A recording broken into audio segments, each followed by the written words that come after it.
Sweet serenity. Welcome back, mere mortalites, to another edition of what is a wonderful Meanderings, and we are outdoors, so you might be hearing some external noises, different noises. Yeah, boats. There's police pulling people over. There's humans all about. A friend of ours just dropped out before. But Meanderings is a chance for us to discuss stories, ideas, things that have happened, interesting findings that we're seeing about life. And you got Juan here and you got Kyron on the other side. Kyron live from Southbank. We made it out here finally. I'm glad we're actually out here. Yeah. And it was tough to get out here today in more ways than one, and that's because yesterday we celebrated a great friend's 30th birthday. Yes. And Joey. We're gonna kick off episode 5. We're gonna kick off there because I think you've got a story. Yes. For us. I've got a story from and this is an unusual one because usually you're the one who has these stories from later in the night, but you tapped out. You tapped out early, Juan. That's true. That's true. Extremely early in the night. Tapping out early was 1:30 in the morning or something like that, right? So 1:30 in the morning, that was a tap out. So we're at Juan's place, and we'd have a fantastic evening playing games. What was that? Jackbox one? Jackbox. That's a really awesome game on the kind of TV and whatnot. Yep. And you're thinking the nights are wrapping up. Everyone's going home. Everyone's saying goodbye. The last stragglers are leaving. Juan's pulling down the garage door, struggling to get it closed because he doesn't know how to do it. And we've already moved all the stuff out of the house, and so there was 4 of us left, and we're going to our respective cars. I was taking Joey home, and Carl and his girlfriend Amy were going into theirs. And so, now's the balancing act. We've got some leftover beers, some home ones, homesies. Yes. We've got cakes. We've got muffins. Yeah. There's plenty of things there. Plenty available. of things. Yep. And my decision making maybe wasn't optimal at this stage. So I'm like, okay, 2 beers, in the pockets, I guess. What else have I got to carry? One other thing and a cake. And so I'm carrying this cake on a platter. Oh, now, no. You'd think, man, okay, it's just a cake. It's been mostly eaten. It's half eaten, so it's not that much weight. Wrong. 2 things with this cake. It was a tall cake in reference to its diameter. Correct. To its circumference. Yeah. Taller than it was wider. And the distribution was all whack. I don't know who was cutting the cake, but it formed like a kind of Batman type symbol. There was chunks taken from all these different places. Ooh, righto, yeah. Threw me off. Threw you off. My mathematical brain. I'm very good at calculations. Yeah. I'm an engineer, but the distribution of this was out of this world. Out of this world. And so I walk to my car, and I'm like, all right, well, smart thing to do here is not to try and pass the cake one-handed into Joey, because he's going to have to hold it in the seat. Like there's no way that's going to stay stable in the back seat or anything. And so smart decision making. I'm going to put it on the spoiler first, and then I'm going to unload the beers in my pockets, get Joe into the car, then two-hand the cake to him. Yep, smart decisions. In the process of putting the cake onto the spoiler, must have been like a gust of wind, scared by a wolverine howling or something, and the cake just fucking fell on me. Fell on me, fell on the car, fell on Amy, who was near me, got a bit of splashback as well. I really wish I'd taken some photos at the time. That's good. But it wasn't a salvageable fall as well. Yeah. Basically, because it was kind of layered as well. The top 4/5 of it fell everywhere, and then the 1/5 was remaining on the base.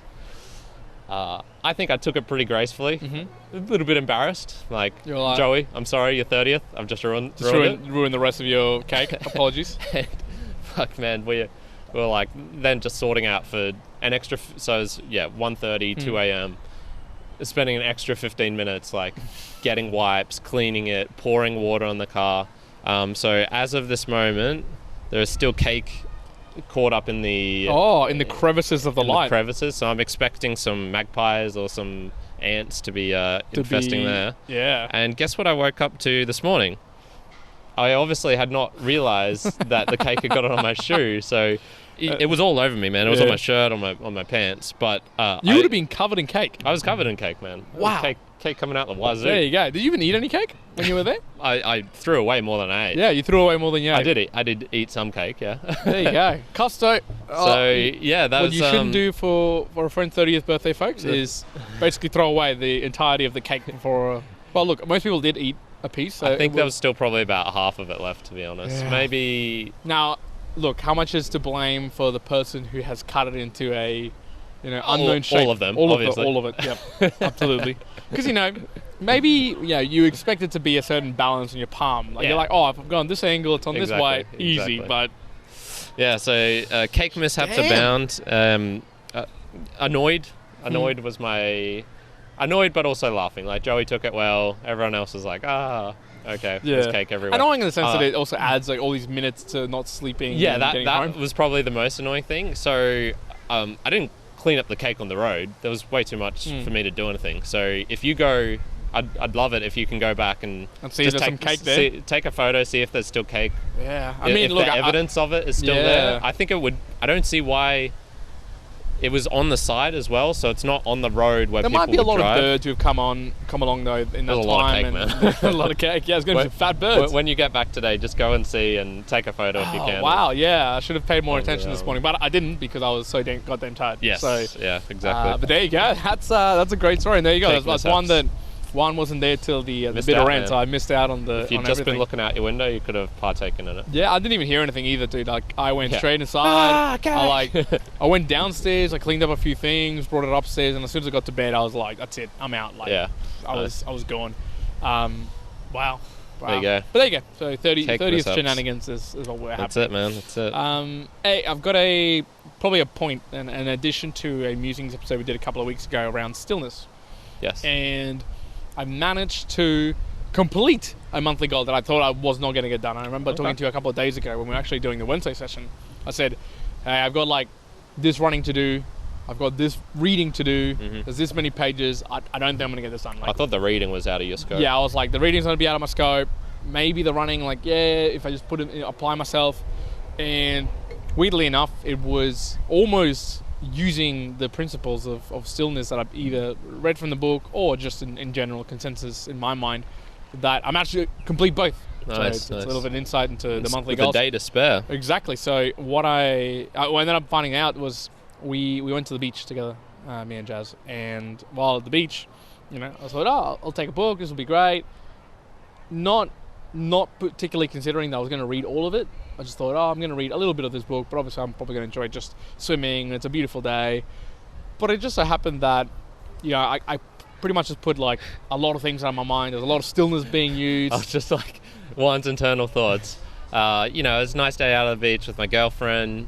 I've got goals to do, like push her in the sand or something, or like throw a ball 100 meters away, go play, and then you're fetch, like, I'm like reading, just like But what ended up happening was, I think it's coming towards the tail end obviously of the book, and I was starting to fall a little bit. I'll say bored of the book. So which book was this? This is Stillness is the Key by Ryan Holiday. Okay. I was getting slightly bored. To be honest, and I felt myself like read a chapter, which is a couple of pages, and go, all right, I want to put it down. Cool, that's enough. I'll go like read the next and some other time. But I don't know. At this particular moment, I just found myself like laying by the beach, basically on a towel, and just sort of moving between, like, sort of facing down, facing up, and I'd go through like almost this, not repetitive, like almost a ritualistic move of I'd read a chapter, facing down, I'd read the next chapter, facing up. Okay. Then I'd apply some suntan, I might go for a quick swim, come back, do it again. And I find myself not doing that because I'm like manipulating what I should be doing, but more just by happy mistake. And before you knew, I was like, I finished the book. And I was like, wow, that was supremely easy. Where nice. If I'd have been doing that, just sort of sitting at home and even just going like, I'll read face down, I'll read face up, and I'll go have a shower or take a bath quickly, like, or something to that effect. I don't know, it wouldn't be the same. So it was like bath between chapters. I don't know, the difference of, I don't know, the environment was pretty spectacular, I guess was one. Two was just being in a space here, being a beach / creek area that was like super enjoyable and made everything else that I was doing also quite enjoyable. So I don't know, I was like, yep, I can definitely vouch for trying to, like, going out of my way to finding that stillness, for it being such a beneficiary thing for a lot of other things. And I was like, yep, okay. And here, there was 50-minute drive to get there, 50 minutes drive to go home. I stopped by a friend of mine's place. This was yesterday. So, it would have been over 2 hours of driving. But it was worth it to be there in that separate space for 3 hours in that time, because it was like that much extra. So like I valued those 3 hours multiples over the 2 hours of driving that it took to achieve it. So nice. Kind of helps me remember, if you mean more than like, you think, is it worth perhaps going to a place I might really enjoy, but it's a big distance, or there's quite a few efforts that you have to put together. Yeah, it's worth it. It's worth it. Yeah. So. I used to have a capacity to read basically anywhere. Buses, whilst waiting for you. Like I used to bring a book here sometimes, and I'd just read something. I'd read during the day. You used to do that when you were going on dates, waiting for dates. Yep, correct. I'd read basically any time, any place. I think I've lost that a little bit, to be honest. Even in the evenings now, I'm. Oh, really? I'm struggling a little bit. Yeah, I still enjoy reading, but it's not as much. And I think some of the words my dad's told me about. He used to be an avid reader. Probably about as much as I was when I was in that peak phase. Ferocious readers are the Downs. Ferocious readers. And when I ask him about books, he says, "Yeah, I've read that book, but it was 30 years ago. I don't remember it now." It may be different for me because I think I've got a better capacity for remembering books, that they just stick in my brain. And obviously doing the book reviews as well helps, because I think about themes and then I've got something to reference back to. But yeah, I think that might play a part in a bit as well, where it's the reading has to kind of have the topic really needs to interest me, or something like that, because when I was just churning through books, I enjoyed that process, but now I'm going, okay, there's something like a little bit missing at the moment. And so on this topic, you'll have noticed there was no book review released this last week, just because my reading's gone down. You do reviews every now and then, but don't be surprised if there's a couple more missed gaps like that. And I'll try and communicate that on the Discord and Instagram and things like that, just so people know. Be aware. I mean, at the moment, I'm gonna say once a month is probably gonna be my general cadence, unless I get a thinner book that I can smash out in a quicker time, or I've just got the space to be able to be doing reading. Like, I'm gonna go on holidays in a couple of weeks, and perhaps those 4 days it is going to be in a similar way, lying by the poolside. So I might be taking a few books with me and just go through them. Cool. Okay, then there might be more availability for them. So. See, I'm kind of thinking I'll be 2 or 3 a month, so that'll roughly equal up, but there'll be some small gaps here and there. No, that's a good thing. Going somewhere else and reading and getting that done. That was cool, man. I want to ask you about your language learning. So you've still been doing French. I hear you doing that every now and then when you come to the studio and just looking for something to do while I'm setting up and whatnot. Have you found it a humbling experience at all, learning another language? Yeah. I think everyone who attempts to learn a new language, especially the older you are, has to be a humbling experience to really see how much you don't know, and then also start you see how much you don't know very quickly, like really, really quickly. And when there's other domains in life that you try to learn where you might be able to bullshit your way around, like you can possibly with, let's say, topics like cryptocurrency, or you're talking about IT or something else. You might be able to pass off by listening to a few things, you ask a question, what's better to invest in 10 years, crypto or cash? You say, or NFTs. It might be an easy thing to communicate, but there's a lot of layers underneath it. But you can kind of get away with it. You can't really get away with it in language learning, because it is just so apparently humble. The truth is just laid bare because of just how you speak. So with French, it's like, if you say to someone, I'm learning how to speak French, and you might say, hey, I'm going this progress and this is how I'm going. well, when you try to speak it or when you try and read something, like it's very direct. Like you're putting it absolutely into practice.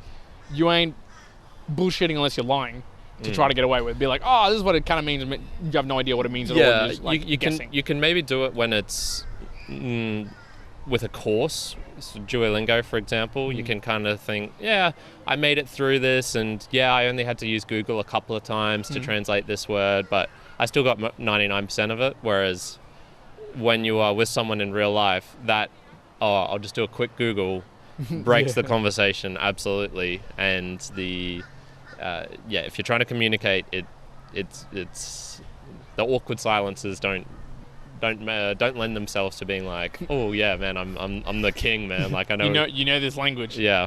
So I've had a couple of experiences this last week.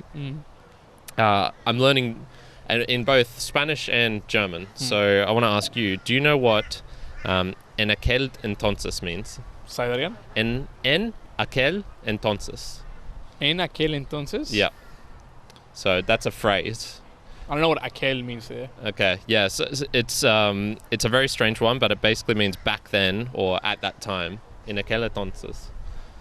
Yeah, one I'd never heard before. This one threw me through a total bender. Sin ton ni son. Sin ton ni son. Yeah. Yeah, and that's for no reason at all. So, I've gotten a lot of knowledge just over the years of Spanish where I'm well beyond the taking things literally and being like, oh, okay, yeah, darse cuenta, which means to realize. You know, cuenta is usually contar or like to tell. Darse is to give or to give basically. And so when you put those together, it's like, what the fuck does that mean? But you understand after a while. But there's all these ones which I keep coming upon and going, man, I've never heard that one before. Again, like that second one that you said though, like I know how it is said in other ways. Like again, that's to me is like pronunciation of a particular dialect or particular country, because I can say like it'd be more like sin razón, not sin ton. So I'm like, yeah. Yes, it's like again that's like razón, that's kind of like knowing and look, obviously there's even more layers below it. So you could say like, I might know French or I might know German, but it's like, but do you know French from the 11th quarters or from how they speak in the guttural language, down by the rivers or something like no. Okay, there's obviously going to be parts of the language that you'll never know. Yeah. Easily, you'll never know just because it's just near impossible for you to figure it out. If native people don't ever get to learning the extent of their own language, it's like, okay, well, you're not going to get there. Yeah. Which I guess maybe also helps it to make it easy to be humble about it, doing it, because you go, okay, well, even if someone says like, I know French or I know Spanish, it's not like they know the entirety of the language. They can just communicate or they can speak about it. You never so there's never an end goal with it. There's never a place where you can be like, I've completed it. I've completed this language. Exactly. That doesn't exist. I think that's the benefit of it and the kind of hard bit about it, which is I find it pretty hard to measure my level in many respects, because sometimes they'll think, I'm probably about roughly this level, and there's A1, A2, B1, B2, C1, C2, which refers to the kind of beginner, intermediate, advanced levels and whatnot of fluency. But so the other experience I've had was you would have seen in my goals for October that I was wanting to do a conversation on Duolingo in Spanish and German. Yes. So I did the Spanish one. That one still humbling, but also, I was one of the better ones in the chat. I noticed people, and it's funny because you say my Spanish sounds mechanical. Man, Days I'm super mechanical. Wow. Some other people's is real. You can see the cogs grinding as they're chucking words in. Yeah, like putting them in place. But there was still instances where I was said to the lady, Ana Marta, what does se da mean? Like, why is there a se in this particular portion? What does that signify? I have no idea. So there was periods like that. And then I joined a German one. And the German ones they're actually kind of hard, and I'll explain more in the monthly goals, so go check that out. But I had to join this kind of intermediate beginner one, or beginner intermediate. So in the Duolingo, there's kind of 5 levels you can pick from, and so this was right in the middle. Sure. And I went, I know I'll struggle, but I think I still have a shot of doing this. So I joined the lesson, and I'm thankful that I joined and the video didn't connect automatically, so they didn't speak to me directly, because usually when you join these things, it's Jose is here, hey, hallo Jose, in the German, wie geht's? And because I didn't have my video on, they didn't reference me directly, which was good, because I listened for a minute and I went, I gotta get out of here, and I just left. There was no way I was going to be able to contribute anything of there was value. I was going to say, the engagement of the other person at the end where you were talking to, they were going to be like, what the hell is this? Yeah, it would have been awful. And once again, if it was partly due to people's internet connections and not using microphones, so there's a lot of feedback and whatnot, so VGET sounds more fiasco or something like that. And yeah, humbling, man. Humbling to just go, I don't know. And even things like, there would have been, how would you say this in Spanish? There would have been more rain in 8 months than there had ever been before. There would have been more rain in 8 months than there would have ever been before. Yeah. And we had a... O sea, hubiera habido más lluvia en los últimos 8 meses que en el último año. Something like that, which is kind of close, but it's still, you didn't get the ever had before, so you probably need to have jamás or nunca in there. Oh, sorry, I was somehow. like, yeah. And yeah, we had a probably 5-10 minute discussion on this one sentence on how to structure that, how to do it, particular thing. And it was just, man, language learning is a bitch of a thing sometimes. Yeah, and I've really qualified it in my mind that my learning of it is going to be a certain level, not to the level that certainly that takes, like, I guess that you've been doing and probably a lot of other people are doing, where they start learning particular words, particular sayings of an area. No, I think that my language learning with French is to be that I can speak, I can say, I want to be able to order food, I want to be able to talk in generalities, I want to be able to communicate what I do for work, what I'm doing in my day-to-day life. Not to the extent, though, that I'm having I don't want to be learning a sentence around, it's rained in the last 8 months, 322 millimeters of rain, and then it kind of go, okay, that's probably not where I want to get to. Yeah. Not for that sort of regard, but it is, obviously there's layers to it of how much you want to go and learn and go down the path of it. But I've been enjoying it nonetheless. One of the things about Duolingo that has found myself getting stuck into is that as I get further and further through the game, if you'd like, I keep spending more time in fixing the previous breakage of the legends, like the ones that you've already completed. And so, I've only got 20 minutes, sometimes 30 minutes in a day where I can spend really doing this. And I end up finding 10, 15 minutes is trying to fix the previous ones in an attempt to kind of make sure that you keep on reminding yourself of those. But then what happens is it's like I'm only doing a few extra new things every now and again. So it's a fine balance for me at the moment, because I do struggle in a game format sort of way of just going, I'm going to keep on going with the thing, as opposed to, I've got to come back and fix these and finish these things. So struggle about that sometimes. Where I think I'm right now with the language, though, is that any word I see, I can remember really well. So, to give an example, and you would know this from the percentage basis, but I think I would say on average my response percentage to from what I get right to wrong now is 95, 97%. Really? So I don't get things wrong at all on the thing. I don't. Is that in the sense of it asks you? So I always find the most difficult thing is translating the English sentence into German. So is that you having to think, is this in the sense you're saying there's a French word and you basically know what that means 95% of the time? Yep. Or it's an English sentence and you have to... All of them. Or, think of any combination, there's 95% plus, I'm getting it all correct. Wow. Where I'm struggling is the speaking portion. So I can speak it, so in Duolingo, for those who don't know, it'll be I don't know, un chien et un chase or something like that, right? A dog and a chair, right? So I'll say it, and it'll be like, you have to kind of get close enough, like you're kind of saying the wording kind of right, and I'll be like, okay, cool. But sometimes I can put in like a Spanish pronunciation, so chien, like chien. I could be saying like in Spanish, like chien, and it'll get it right. Like, so I could be saying it like in a Spanish language. I could be saying it in like a French accent. It doesn't really need to pick up like the R's in French. So for those who don't know, again, in English you go like ah. Yeah. In Spanish you might go R with the tongue. Yeah. And in French you say ah from like the throat area. It's like ah, right? So, it doesn't really pick up those distinctions either. And I don't expect it to.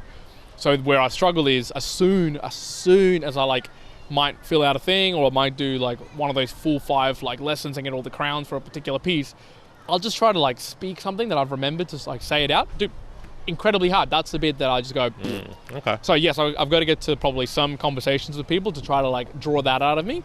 So I'm becoming good at the game and knowing the words. Like I'm really good at the words. Like put any of the words that I've learned so far, and like I'm not gonna get like there's very few moments I'm getting them wrong.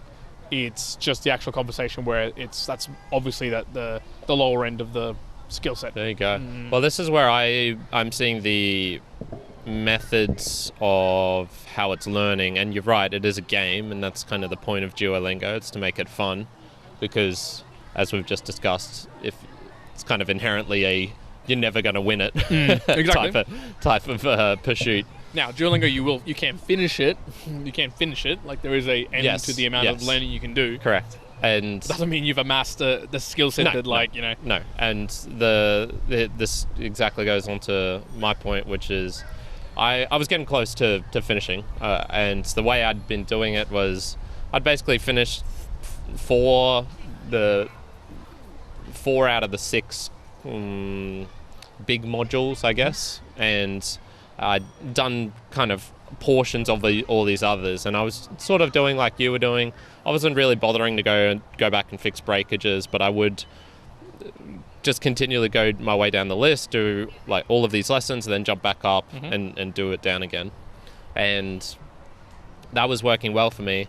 And then they changed it, and you would have seen the big change to how it was structured and whatnot. Not yet on me, because it's supposedly coming in like November 1st and November 2nd. Oh, okay. Yep. I'll be interested to see how you enjoy it. I've seen it, and I thought I was going to like it more. I've seen it, like the draft of what it's supposed to look, and I was like, I think I'd like this way more.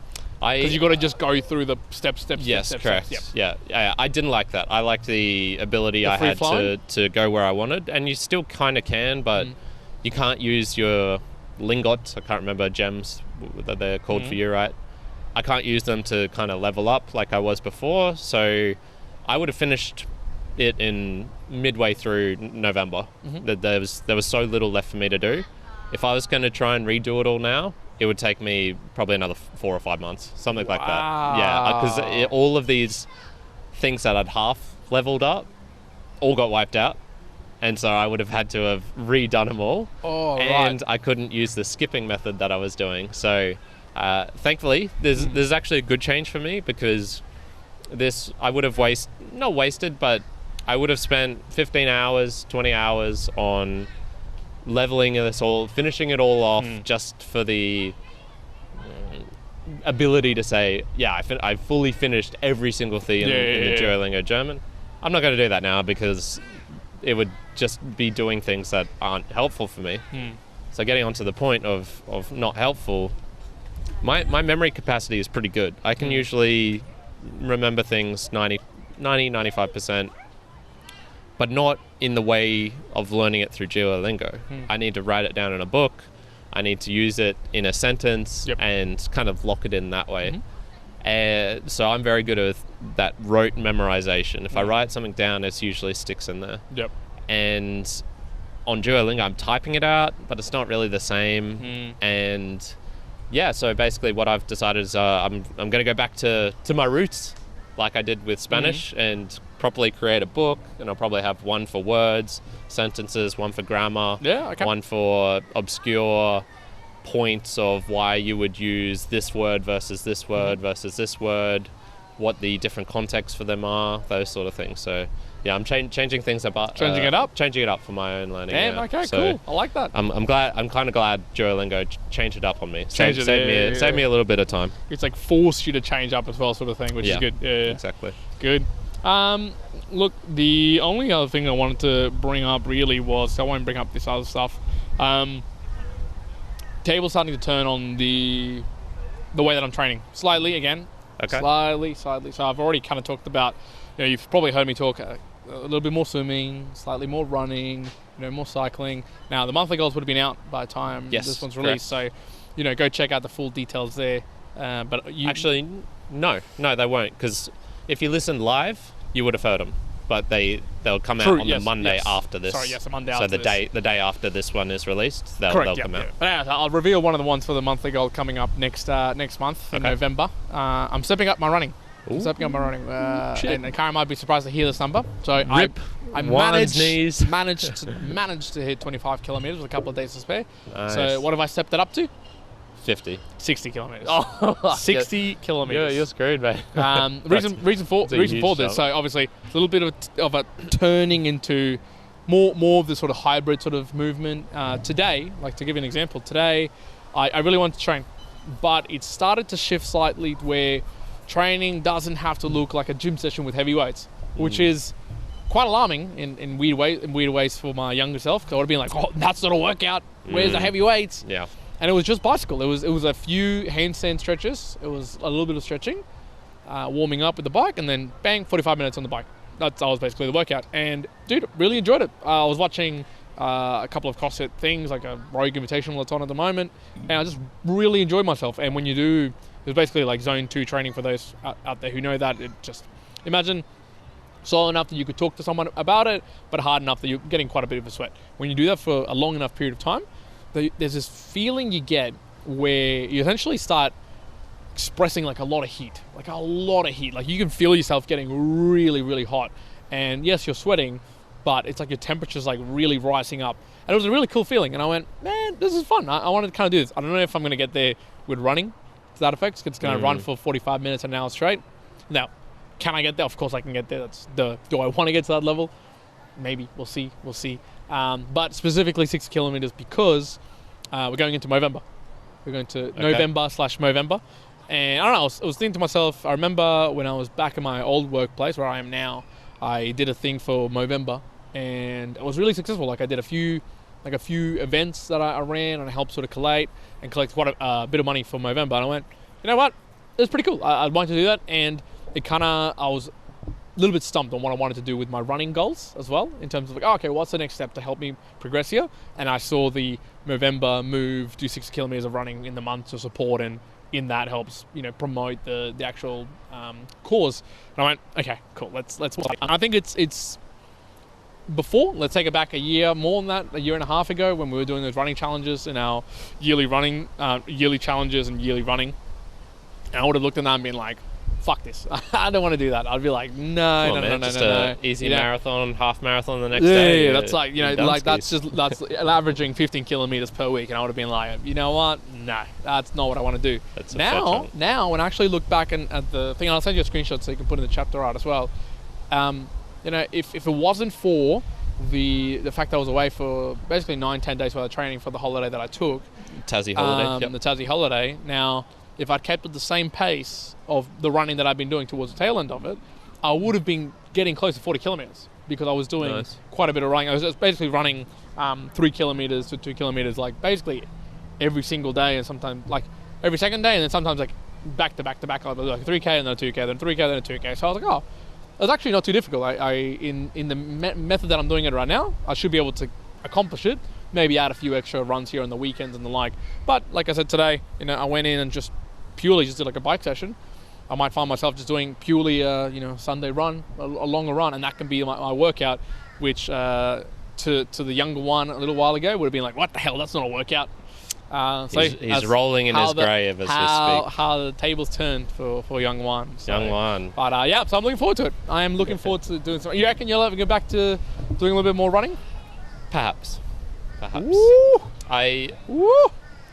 It's when I look back, it's something I've done pretty much all my life. I've played soccer, and just staying staying fit and getting fit with soccer just involved a lot of running. So I have records of me doing, usually it would be 5Ks. Those were kind of my favorite running lengths. Yep.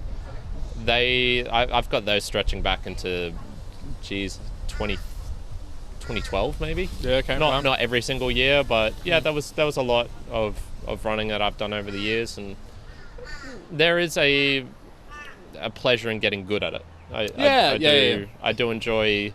It's a lot more evident of, I just beat my own score type of thing.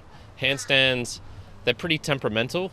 Running can be temperamental, but not as much. Yeah. So for example, I had yesterday PB sessions all around, fingertip support, getting up into 30 seconds, almost reaching 40 seconds, left arm and right arm on the blocks. Yeah, I'm a gun. Man, he was on. On Friday, I was down in the doldrums, hating my life, just going, what's going on? Shit is this? This is just awful.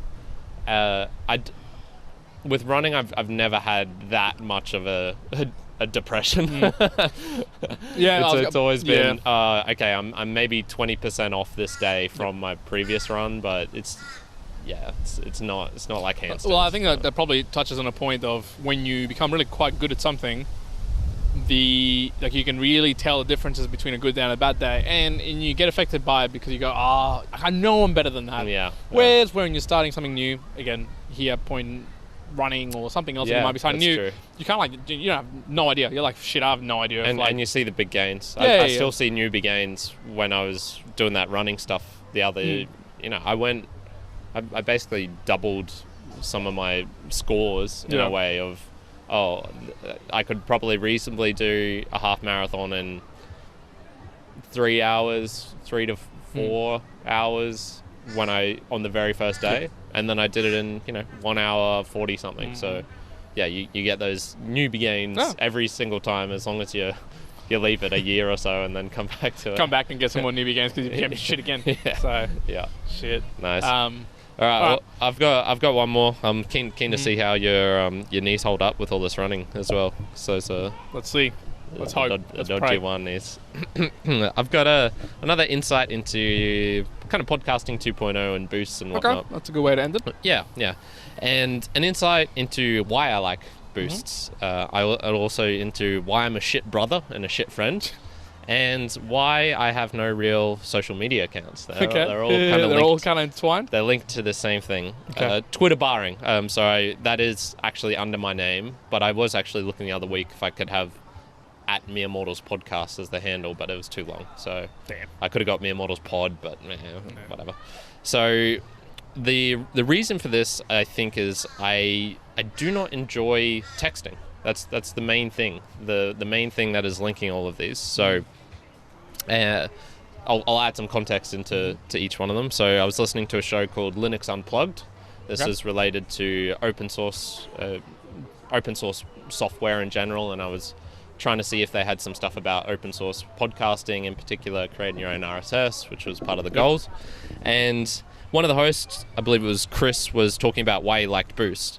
And he likes them because they're at the moment they're read only. So technically on the Fountain app, you can reply to a boost on a show that's on an episode. Sorry, not on a show, on an episode. Yep. But it's kind of hard to see. There's no way to get. Maybe you get a ping on the Fountain app, but I've got mine maxed out at 99 with the red bell, and it's. There's no. I don't even use it. That thing is just. It's completely irrelevant because I get so many things coming through that it's lost all meaning. Yep. And he was saying he really likes Boost because they're read only, and he can't respond to them. Whereas with emails, he feels this somewhat obligation to reply to everyone, even if they're an email giving information or something. He still feels it needs to. There needs to be a response to this thing that's come through. A showing, a courteous thing perhaps that needs to be done.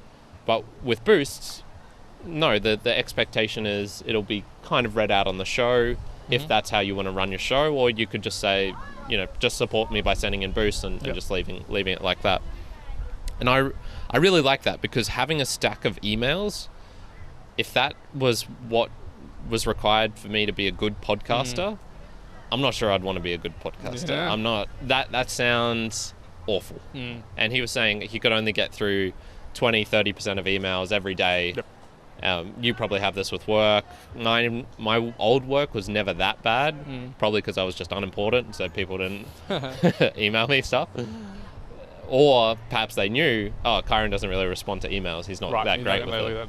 So that was the thing. Oh yeah, I kind of like boosts because I get to read them out on the show, and it's a verbal thing. I don't have to respond to each individual boost and say, oh yeah, thanks Peter for etc. etc. Yeah. You can. It's like we have the ability to chunk it all in one go. Which Exactly. is what we do in the Musings episodes. Yep, and it's a lot more fun. I prefer talking. There's a reason why we have an audio podcast and not a blog, for example. Yeah. Although you do have the Mere Mortals blog on the website. Yeah, exactly. But again, we that's case in point how much it gets used. Like, I used it when I was like, I'll trial it out. This is the third time we've mentioned it ever, sort of deal. Exactly. So that was one of them. My brother the other week was saying how he has a friend who doesn't really respond to messages.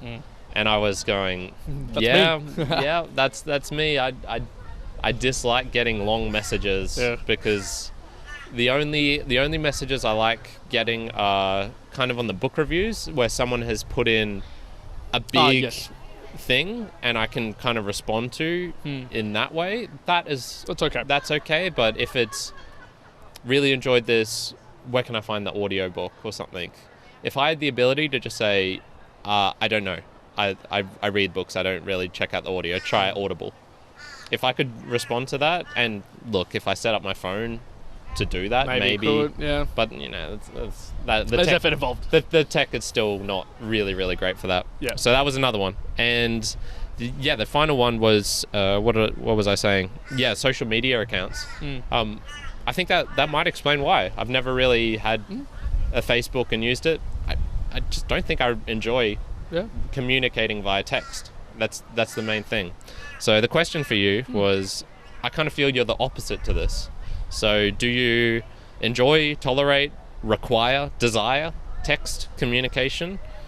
Would life be worse for you if everything was converted to audio or video messages and you had no real ability to use textual communication? Well, I think the nice thing now is that there is certainly the ability to do audio and video for the majority of the people that I interact with. So whether it's through Messenger or through text, like even for work type deals.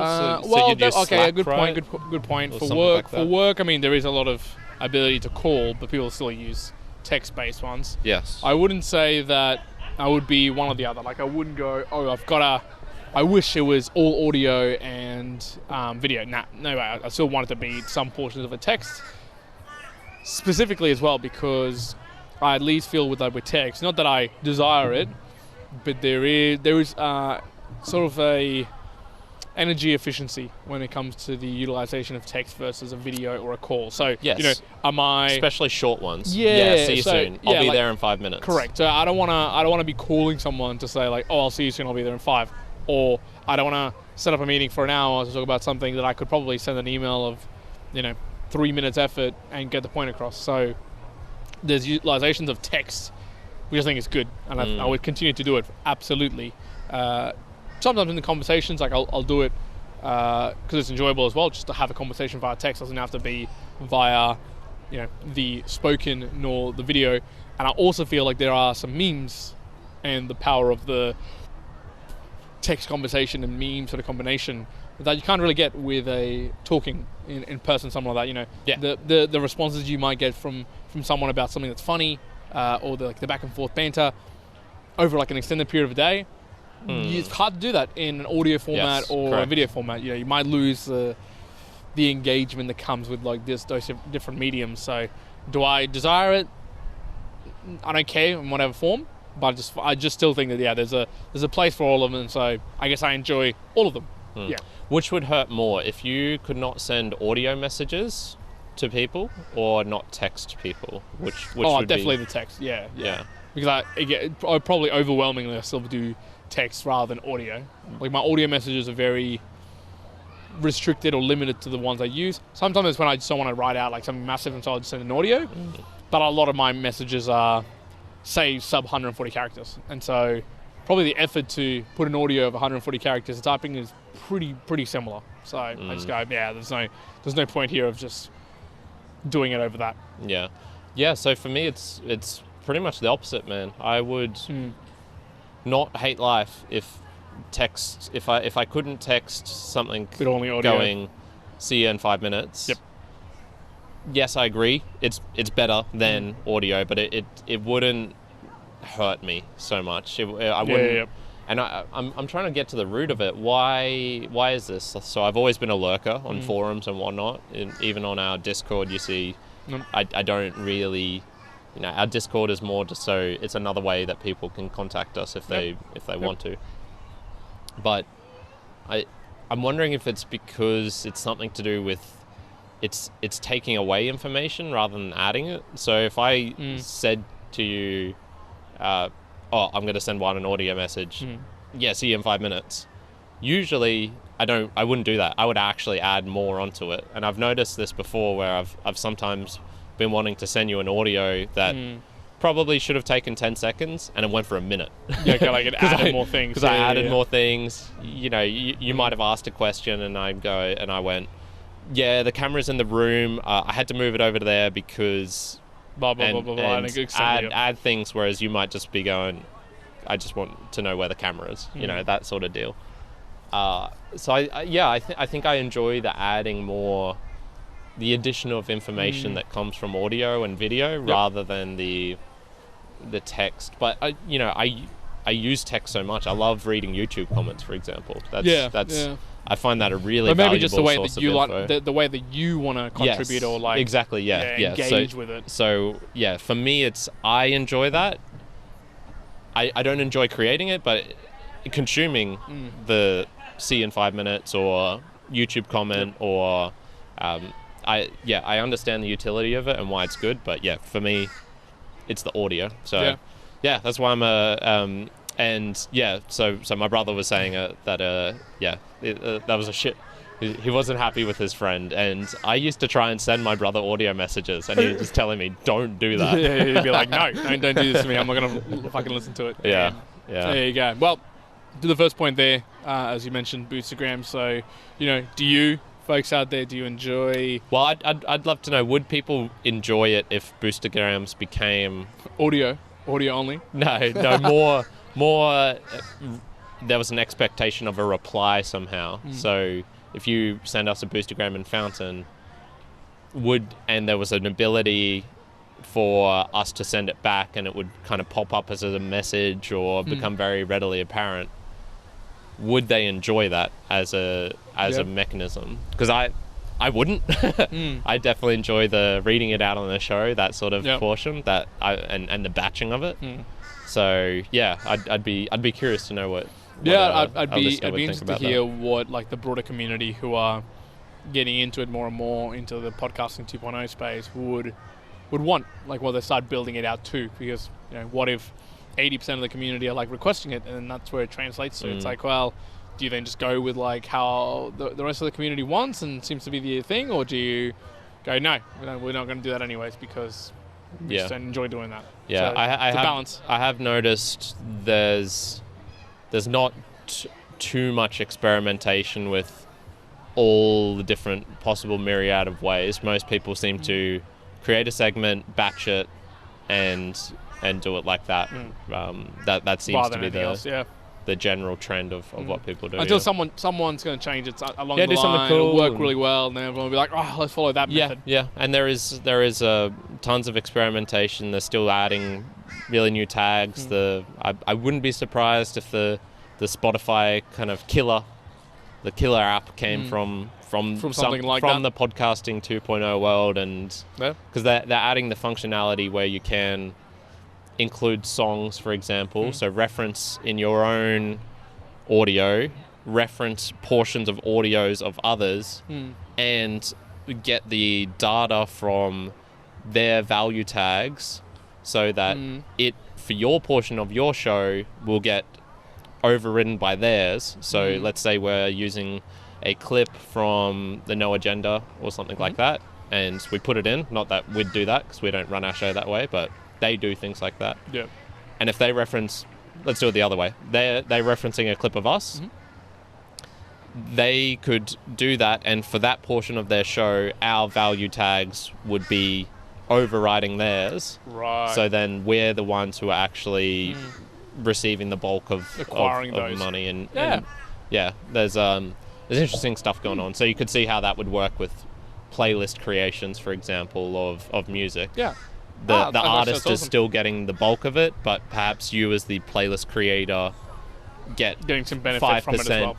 if the artists kind of agree to it and say, yeah, if someone wants to use my music in the playlist, they can have 5% or 10% or 1% or whatever percent I choose. Yeah, there's a lot of cool stuff going on. Yeah, there's a lot, man. There you go. And for that, folks, get involved. Get absolutely involved. So, we've seen over the last month, I guess, or so, that the boostergrams coming through have been declining or slowing down. Yes. So, I'll talk about this on the live one. There could have been something off with Satoshi's stream for a couple of days there, which might have explained it. So there was another person who was saying that was a problem. So I think, go check with the Albi wallet that I've somewhat connected and see if there was some missing stuff. Missing stuff. Okay. I'll so do look, that. apologies if there's some missing ones. So we can definitely take a look. It's never an intentional thing if we miss it. It's and reach us out. That's definitely not a human thing. It's a technical thing. Yeah, reach out to us via another means if you feel like you've had a boost missing. Because, definitely Discord's probably going to be the easiest, to be honest, in that sort of conversation. Yeah. So, but again, so there's plenty of ways to reach us. Discord, if you still like the social media platforms, we're all in there as well. You can listen to us in many places. But as we talked about, if you're going to be boostergramming, you're going to be supporting the podcast, make sure you're doing it through some sort of podcasting 2.0 apps out there. Fountain's a great one. Breeze. Apparently Breeze has had an update. I haven't checked it out yet. I haven't checked it. But in any case, there's plenty of ways that you can actually do that and get involved. Make sure you get yourself some Satoshis. Get some sats, boy. Sats! Although now, look, if you got some sats a couple of weeks ago, you would have been a lot happier now that the price is spiking. Is it? There you go. Good. You might not have known that Doge has gone up just recently. I heard it went about up 60-something%. Oh, I heard 60-something%. Yeah. So, to the moon. And with that, me and Mortalize are going to leave it there for Meanderings. I hope you've enjoyed and you are well wherever you are in the world. Juan out. Karen out. Bye.